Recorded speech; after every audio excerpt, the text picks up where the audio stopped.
Earth signs, tignan po natin kung ano ang mensahe sa iyo ngayong araw. Keep in mind po na ito ay general reading lamang. So, hindi po lahat ay makaka-relate. So, be open-minded. Tignan natin ano po ang mensahe para sa iyo. Spirit guide, mensahe natin. Earth signs, we have the fox. So, mag-ingat kayo dito. Pwedeng may isang tao or may isang sitwasyon na parang namamanipulate kayo. Earth signs na you're unaware na namamanipulate kayo ng taong ito or ng isang sitwasyon na ito. Ayan. The gentleman. So, pwedeng merong isang tao dito. Sana napakabait niya sa inyo. Baka may hidden agenda yan. So, or pwede nga yan. Baka namamanipulate na kayo ng taong yan. Alam mo yun, yung mga pinapakita niya sa'yo is pwedeng kaplastikan lamang. Mayroon tayo ditong the dog. We have, ayan, the dog. So, yung taong to, pwedeng ito. Iba naman po sa inyo is yung kung sino man yung kadil ninyo, earth signs, is talagang sa'yo lang siya. Ayan, sa'yo lang siya nag-open up, diba? Parang, or kung sino man itong mga katransact ninyo ngayong araw. So, follow nyo po yung inyong intuition. Meron naman dito talaga is totoo po sa inyo. Yung pinapakita niya, siguro sa inyo lang siya mabait. Ayan, parang ganyan yung nakikita ko dito. Alam mo yon, parang iba yung sinasabi sa kanya ng mga madaming tao sa nakikita mo. Ayan, baka nga sa'yo lang mabait yung taong yan. Ayan o, parang very loyal siya sa'yo dito. So, kung sino man yung mga ka-transactions ninyo, makakausap ninyo, tignan nyo din po, watch out dito sa mga sinasabi nila at sa mga ginagawa nila. Kasi makikita mo kung align pa yan or hindi.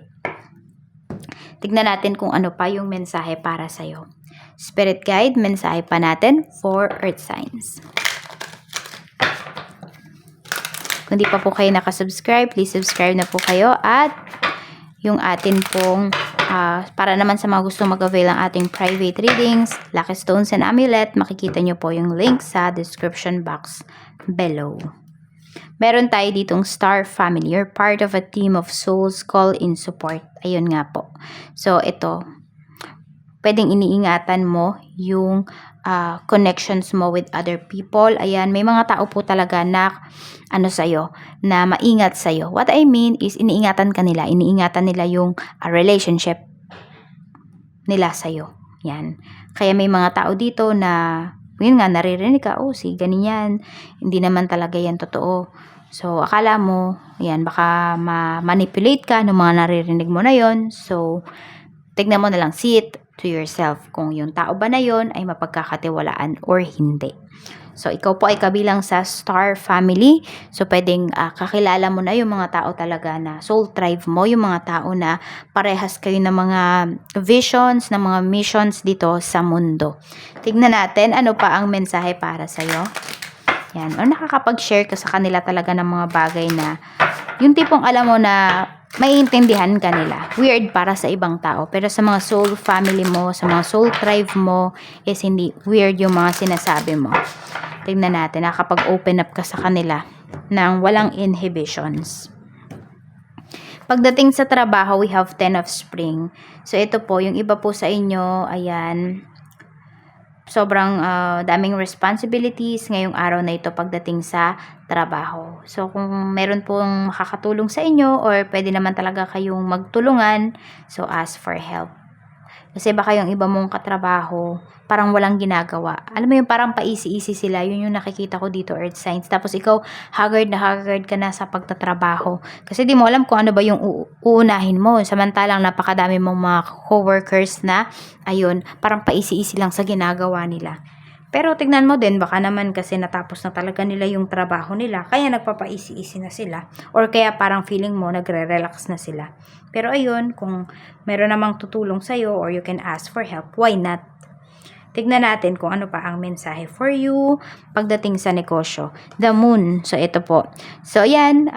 Pagdating sa inyong negosyo, let go of worry and fear ngayong araw. Tapos, intindihin nyo po kung ano ba yung nangyayari sa business ninyo. Ayan. Sabihin natin, di ba? Kunwari, mahina yung benta ngayon. Kasi, yung binibenta nyo malamig. Di ba? Umuulan ngayon. Masama yung panahon. So, diba? Ano bang gagawin ninyo? Ano ba yung pwede ninyong i-offer kapag malamig yung panahon?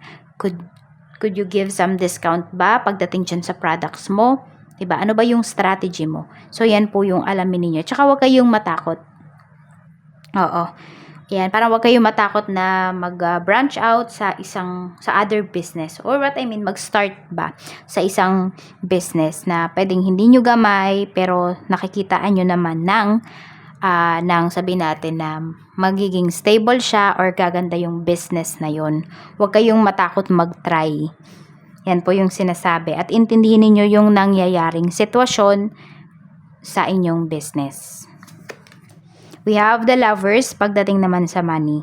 So, pwede po yung person mo, yung kadil mo, asawa mo, earth signs is pag yan ay sumweldo, pag yan ay may pera, talaga namang bigay ka agad sa'yo. So, very loyal niya. So, pwede rin kayo pong dalawa ay talagang nag-uusap regarding sa finances ninyo, regarding sa pera. So, kailangan nyo po kasi talagang gawin yun. Kailangan open kayo. Magkano ba yung kinikita ng isa? Magkano yung kinikita? Magkano yung ginagastos sa bahay? Kailangan honest kayo dyan. Kailangan pinag-uusapan nyo po talaga yan. Magiging long-lasting yung relationship ninyo. Hindi lang sa pera ko, hindi pati yung love life po ninyo. Kapag open kayo dyan, ayan. And, kung meron naman po kayong bibilhin ngayong araw na ito, so pag-usapan nyo pa rin. So, parang wag isa lang yung nagdedesisyon, lalo na po kung mayroon na kayong asawa. Earth signs. Tignan natin. So, you know your priorities naman ngayong araw. Mayroon po tayo ditong The Emperor pagdating sa iyong love life. Ayan. So, may isang tao dito is hindi lang yung puso yung ginagamit, pati rin po yung isipan. So, very organized. Ayan. So, meron ba dito earth signs? You're very organized or yung person mo. Parang ano ba yung balidoso, balidosa ba yun? Basta parang meron dito perfectionist. So, ayan. Tignan natin. 10 of Autumn. So, kaya naman pala ganoon. Talagang minamahal ang pamilya. So, ayan po. Marami po sa inyo is talagang ayan, nagkakasundo kayo ng family mo, earth signs, kasi same kayo ng goals, at saka yun nga, hindi lang dahil family kayo, kung hindi po pwede na magkakasama na yung iba sa inyo nung past life po ninyo. So, ayan, parang alam mo yung may chemistry na talaga pagdating dyan sa family, pagdating sa love life po ninyo. So, meron naman dito, ayan, kung nai-stress po kayo, sinasabi sa inyo dito ni Universe na may mga tao na hindi talaga honest sa inyo. Ayan, even family members, ganyan, na kailangan nyo na pong alisan. Or yung person ninyo, kung hindi siya nagiging honest sa inyo, ayan, hayaan mo na ma-realize niya at ma-realize mo din yung mga ginawa mong choices pagdating dito sa inyong relationship. Kasi minsan, di ba, pag lagi kang nandyan sa tabi ng person mo, pag lagi kang present sa lahat ng nangyayari sa life niya, nakakalimutan ka niya. Lalo na kunwari may mga pangit na nangyayari sa kanya ngayon, alalang-alala ka niya ngayon. 'Di ba? Ikaw yung naiisip niya kasi ikaw yung nakakatulong sa kanya. Pero minsan meron ditong mga tao na once na gumanda na yung kalagayan nila, nakakalimutan ka na nila. So, tignan mo, o ano ka muna, parang umiskap ka muna dyan sa buhay ng tao na yan, or dito sa buhay ng person mo. Hayaan mo siyang isolve niya yung mga problems niya. Tignan mo, mas marirealize niya yung worth mo. Kasi hindi siya nahirapan before kung nagkaroon siya ng problema. Pero ngayon, ayan, pasan niya lahat. Diba? Tignan nyo kung mag-e-effort pa siya para sa inyo. Hindi pwede kasi dito na give lang kayo ng give. Kailangan give and take pagdating sa relationship. Tignan natin kung ano pa yung mensahe. Spirit guide, mensahe pa po natin kay Earth signs, Taurus, Virgo, Capricorn, Sun, Moon, Rising, and Venus. Mayroon tayo ditong girl with a snake, diba? Kailangan mo daw mag-set ng boundaries dito pagdating sa person mo. So, sinabi ko nga po na hindi porket, diba? Hindi porket kayo po ay magkarelasyon is, alam mo yun, okay lang naman na alam nyo yung ginagawa ng person ninyo. Lalo na kung pinapaalam niya talaga sa inyo ng kusa. Pero may mga bagay kasi, diba? Parang bigyan nyo pa rin ng privacy yung isa't isa. Bigyan nyo pa rin ng space yung isa't isa. Kaya minsan hindi nga kayo na-appreciate kasi lagi kayo nandyan, lagi kayong, diba? Lagi kayo nandyan sa tabi ng person ninyo. So, nasasanay sila. Na tipong, iniisip nila na hindi ka mawawala, hindi mo sila pababayaan, etc. So, kailangan may boundaries pa rin. Healthy boundaries po ito pagdating sa relationship. Yun po yung kailangan nyo talagang i-attain dito.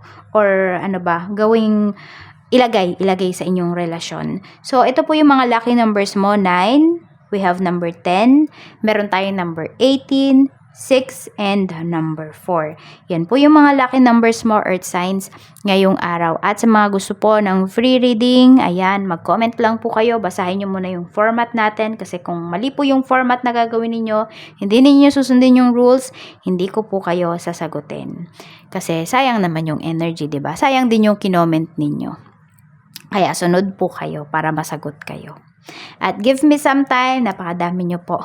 Ingat kayo always and more blessings to come.